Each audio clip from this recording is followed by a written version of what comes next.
మనస్సులో ఏ విధమైనటువంటి శంక పెట్టుకోకుండా, ఆనాడు నాయందు నా మనస్సు స్వాస్థ్యత లేని సమయంలో నా శరీర బలంతో నేను రావణాసురుణ్ణి నిగ్రహించలేనటువంటి స్థితిలో రావణుడు బలాత్కారంగా నన్ను అపహరించాడు తప్ప నా మనస్సు రాముని యందే ఉన్నదైతే, సర్వకాలముల యందు రాముణ్ణి ధ్యానం చేసిన దాననైతే, సర్వకాలముల యందు పృథివీ, అంతరిక్షము, ఆకాశము, అష్టదిక్పాలకులు, సూర్యచంద్రులు, అంతరాత్మ, అగ్ని సాక్షిగా ఉండి నా మనస్సు ఒక్క క్షణం కూడా రాముణ్ణి విడిచిపెట్టనదే నిజమైతే ఈ అగ్నిహోత్రుడు నన్ను రక్షించుగాక. చచ్చిపోవాలని దూకేది రక్షించాలని ఎందుకంటుంది? రాముడి మనస్సులో ఉన్నటువంటి కోరిక తీరాలి.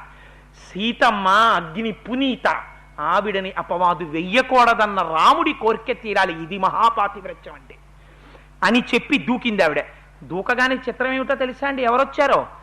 నీతిధార అగ్నిహోత్రంలో పడిపోయినట్టు పడిపోయిందట. ఇది రామాయణానికి ఆయువు పట్టు.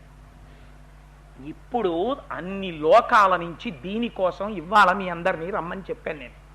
ఎందుకని అంటే ఈ స్తోత్రం ఏదైతే ఉందో ఇది దేవతలందరూ రాముడిని ఉద్దేశించి చేశారు. ఈ స్తోత్రం విన్నంత మాత్రం చేత, కనీసం చదవమని కూడా చెప్పలేదు శాస్త్రంలో, ఇది చదివినా ఈ స్తోత్రం విన్నా వాడు ఎన్నడూ పరాభవమును పొందడు. పరాభవం అంటే అవమానం, అంటే తప్పు చెయ్యడు. వాడి బుద్ధిని సక్రమంగా భగవానుడు నడిపిస్తాడు. అంత గొప్ప స్తోత్రం రామాయణాంతర్గతంలో. ఎప్పుడో తెలుసా అండి? సీతమ్మ దూకగానే బ్రహ్మగారు, శంకరుడు, ఇంద్రుడు, దేవతలు అందరూ వచ్చేశారు వాహనాలకి. వచ్చి వాళ్ళు అన్నారు, అక్కడికి వచ్చి నిలబడ్డారు. నిలబడి, అదేమిటయ్యా అంత పని చేశావు రామా, నువ్వు సాక్షాత్తుగా శ్రీ మహావిష్ణువి అన్నారు. వచ్చిన వాళ్ళు ఎవరు? తతో వైశ్రవణో రాజా యమాశ్చా మిత్రకర్షణ సహస్రాక్షో మహేంద్రశ్చ వరుణశ్చ పరంతప షడర్ధనయన శ్రీమాన్ మహాదేవో వృషధ్వజ కర్తా సర్వస్య లోకస్య బ్రహ్మ బ్రహ్మ విదాంబర ఏతే సర్వే సమాగమ్య విమానై సూర్య సన్నిభై. దివ్యమైన విమానాలు ఎక్కొస్తే దీర్ఘమైన బాహువులెత్తి రాముడిలా అంజలి ఘటించట వాళ్ళందరికీ. బ్రహ్మగారు, శంకరుడు, ఇంద్రుడు, దేవతలందరూ వచ్చేశారు. వచ్చేస్తే వాళ్ళందరూ అన్నారు, ఆ నమస్కారం చేస్తున్న వాడిని చూసి, కర్తా సర్వస్య లోకస్య శ్రేష్టో జ్ఞానవతాంబర ఉపేక్షసే కథం సీతాం తతంతీం హవ్యవాహనే కథం దేవగణ శ్రేష్టామాత్మానం నవబుధ్యసే. అయ్యయ్యో, ఇదేమిటయా ఇంత గొప్పవాడివి రామా, నువ్వు కర్తా కారయితా చేయవా, నువ్వు లోకములను సృష్టించగలిగిన వాడివి, లయం చెయ్యగలిగిన వాడివి, పరబ్రహ్మానివి, సీతమ్మని అగ్నిలో ప్రవేశించమని ఎలా చెప్పావయ్యా అన్నారు. అంటే రాముడు అన్నాడు, మీరందరూ నా గురించి ఇలా చెప్తున్నారు, నేను చాలా గొప్పవాడిని అంటున్నారు, నేను అలా అనుకోవడం లేదు. ఆత్మానం మానుషం మన్యే రామం దశరథాత్మజం యోహం యస్య యతశ్చాహం భగవాన్స్తద్బ్రవీతుమే. నేను దశరథ మహారాజు గారి కుమారుడు రాముణ్ణి, నేను నరుణ్ణి అనుకుంటున్నాను, మీరేమో నేను పరబ్రహ్మాన్ని అంటున్నారు. నాకు అలా నమ్మబుద్ధి అయ్యట్లేదు, నేను కేవలం నరుణ్ణని నేను అనుకుంటున్నాను. ఇప్పుడు చెప్పండి, రామాయణం నరుడిగా చదవాలా, దేవుడిగా చదవాలా? రాముడంతటి వాడు చిట్ట చివర తీర్పు చెప్పాడు, నరుడైతేనే రామాయణం అవుతుంది. అందుకని నేను నరుడనినే అనుకుంటున్నాను, నేను యథార్థమెవరో ఇప్పుడు మీరు చెప్పండి అన్నారు. అందుకే ఇంద్రుడు ఆనాడు అగస్త్యాశ్రమంలో కనపడినా మాట్లాడాల, శరభంగాశ్రమంలో అవతార ప్రయోజనం నెరవేరిపోయిన తర్వాత వచ్చి స్తోత్రం చేసి ఆయన ఎవరో చెప్తాను తప్ప ఇప్పుడు నరుడిగానే ఉండాలన్నాడు. ఎవరు కనపడలేదు. ఇప్పుడు చతుర్ముఖ బ్రహ్మగారు స్తోత్రం చేస్తున్నారు. ఈ స్తోత్రాన్ని ఒక్కసారి వినండి. ఇది విన్నంత మాత్రం చేత అపార ఫలితం రామాయణంలో.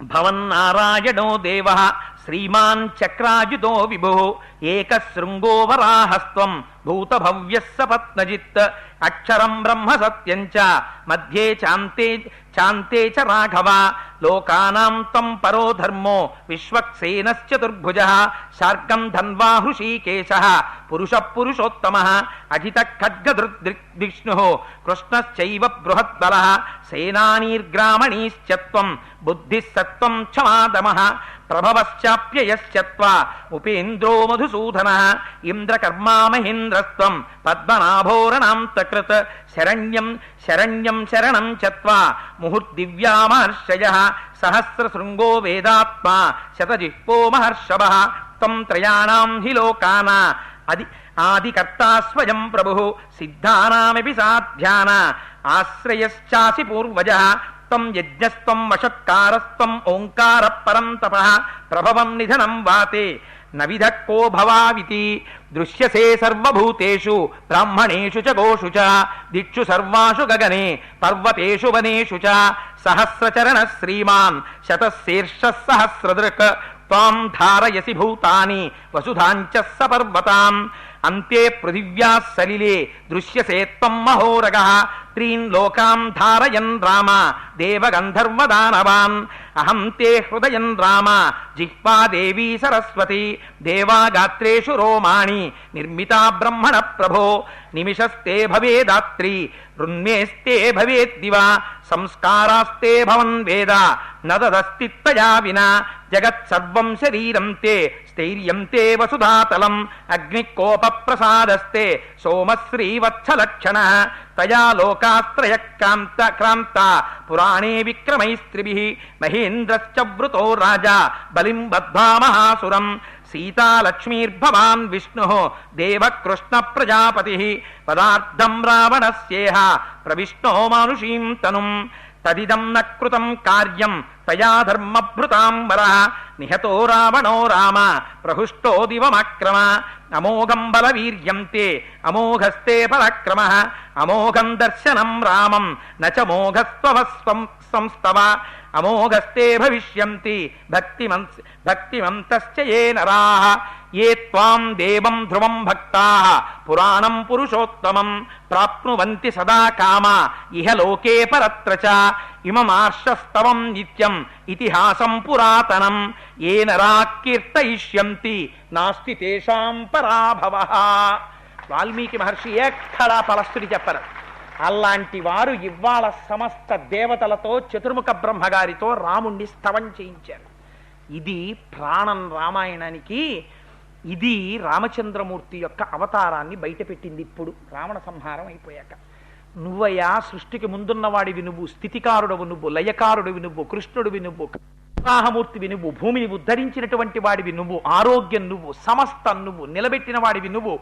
ఇంకా ఒకటేమిటి, రాత్రి నువ్వు, కోపం నువ్వు, దేవతలు నీ రోమకూపాల్లో ఉంటారు, సమస్తము నీయందుంది, అంచమునందు ఉండిపోయేవాడివి నువ్వు, సృష్టి చేసేవాడివి నువ్వు, నాభికలంలోంచి బ్రహ్మగారిని సృష్టించేవాడివి నువ్వు, సృష్టి నువ్వు, స్థితి నువ్వు, లయ నువ్వు.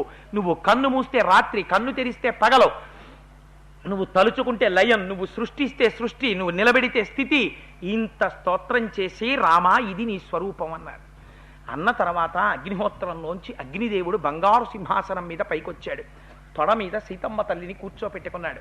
రామా ఎవరనుకుంటున్నావో తెలుసా? ఈ తల్లి, ఈ సాక్షి, ఈ తల్లి అక్లిష్టమాల్యాభరణాం తథా రూపాం మనస్వినీం దదౌ రామాయ వైదేహి అంకే కృత్వా విభావసు అబ్రవీచ్చ తదా రామం సాక్షీ లోకస్య పావకః ఏషా తే రామ వైదేహి పాపమాస్యాన విద్యతే నైవ వాచాన మనసా నానుధ్యానాన్న చక్షుషా సువృత్తావృత్త శౌండీర నత్వామతిచారః రావణేనాపనీతైష వీర్యోత్సిక్తేన రాక్షస తయా విరహితా దీన వివశా నిర్జనాత్మనాత్ వృద్ధాం చాంతఃపురే గుప్త తచ్చిత్తాత్ తత్పరాయణ రక్షితా రాక్షసీ సంఘైర్ వికృతైర్ఘోరదర్శనైః విశుద్ధ భావాం నిష్పాపాం ప్రతిగృహ్ణీశ్వరాఘవ నకించిదవిదాత్తవ్య మహామాజ్ఞాపయామితే. ఆ తొడ మీద కూర్చోపెట్టుకుని సీతమ్మ తల్లిని తండ్రి కుమార్తెని తీసుకొచ్చినట్టు తీసుకొచ్చి, ఈవిడ మహాపునీత, మహాప్రాజ్ఞురాలు, గొప్ప పుణ్యచారిత్రం ఉన్నది. ఈ తల్లి కంటితో దోషం చెయ్యలేదు. రావణుణ్ణి తనంత తానిలా కన్నెత్తి చూడలేదు. రాక్షస సంహారం జరిగిందంటే ఈవిడ పాతివ్రత్యం వల్లే జరిగింది. ఈ తల్లి మనస్సుతో పాపం చెయ్యలేదు, వాక్కు చేత పాపం చేయలేదు. సర్వకర్మ సాక్షిని నేను అగ్నిహోత్రుణ్ణి. 98.4 డిగ్రీలు ఇక్కడ ఉంటే కదా వేడి ఉంటుంది. అందుకని నేను సమస్త జీవుల యొక్క కర్మలని చూస్తుంటాను. ఈ తల్లి యందు కించిత్ దోషం లేదు. రామా సర్వకాల సర్వావస్థల యందు నీనామని చెప్పుకుని నీ పాదముల యందు మనస్సు పెట్టుకున్న తల్లి ఈ సీతమ్మ. నువ్వు ఇంకొక మాట చెబితే నేను అంగీకరించను. ఈ సీతమ్మని నువ్వు స్వీకరించు అన్నారు. రాముడు అన్నాడు, మహాప్రభో మీరందరూ చెప్పవలసిన అవసరం లేదు. ఈ సీతమ్మ భూజాత, సర్వకాలముల యందు ఆయమ్మ మనస్సు నా దగ్గరున్నది అని నాకు తెలుసు. సముద్రం చెలియలి కట్టని దాటలేనట్టు అగ్నిహోత్రాన్ని చేతపట్టలేనట్టు సీతమ్మని రావణుడు తాకలేడన్న విషయం నాకు తెలుసు. కానీ ఈ విషయం రేపటి రోజున లోకమంతటికీ తెలియాలి. చేతకాని వాడు రాముడని లోకం అనకూడదు. సీతమ్మ చారిత్రం ఏమిటో లోకమునకు చెప్పాలని భర్తగా నేను అనుకున్నాను. అందుకని అంత ధైర్యంగా కన్నుల నీరు వరదలై పారుతున్నా సీతమ్మని చితి ప్రవేశం చేయించాను. ఇన్ని తెలిసి కూడా సీతమ్మ తల్లిని మాటలంటే వాడు ఎన్ని కోట్ల జన్మలు పాపం అనుభవిస్తాడో చూడండి అని రాజారాముడిగా సింహాసనం మీద కూర్చునేవాడు భార్యని ఎంత జాగ్రత్తగా ఎంత ధర్మమూర్తి అయి ఉండాలో చూపించడానికి చెయ్యి పెట్టి ఇలా చూపించడానికి ఆస్కారం లేకుండా అగ్నిప్రవేశం చేయించి మళ్ళీ సీతమ్మ తల్లిని తన పక్కన కూర్చోపెట్టుకుంటే సీతారాములిద్దరూ మళ్ళీ ఇంతకాలానికి ఒకరి పక్కన ఒకరు చేరి పరమ సంతోషంగా ఆనందంగా ఆయమ్మ అయ్య భుజం మీద తల పెట్టుకుని పొంగిపోతుంటే అమ్మని భుజం మీద చెయ్యేసి రామచంద్రమూర్తి దగ్గరకి తీసుకుంటే కన్నుల నీరు పెట్టుకుని ఇంత పతివ్రతామ తల్లి సీతమ్మ, అంత ధర్మమూర్తి రామయ్య, ఈ సీతారాములు తల్లిదండ్రులుగా ఉన్న మనం కదరా బిడ్డలమంటే ఎంత అదృష్టం రా అని వానరులందరూ పొంగిపోతున్న ఘట్టం దగ్గర ఇవాల్టి ఉపన్యాసాన్ని పూర్తి చేద్దాం. ఒక్క 11 మాటలు ఇవాళ మిమ్మల్ని కొంచెం ఎక్కువ కూర్చోబెట్టినంటున్నాను, కానీ మహత్తరమైన ఘట్టాలు నడుస్తాయి కాబట్టి కొంతసేపు కూర్చోబెట్టవలసి వచ్చింది. మిమ్మల్ని ఇబ్బంది పెట్టి ఉంటే వేరొకలా భావించకండి.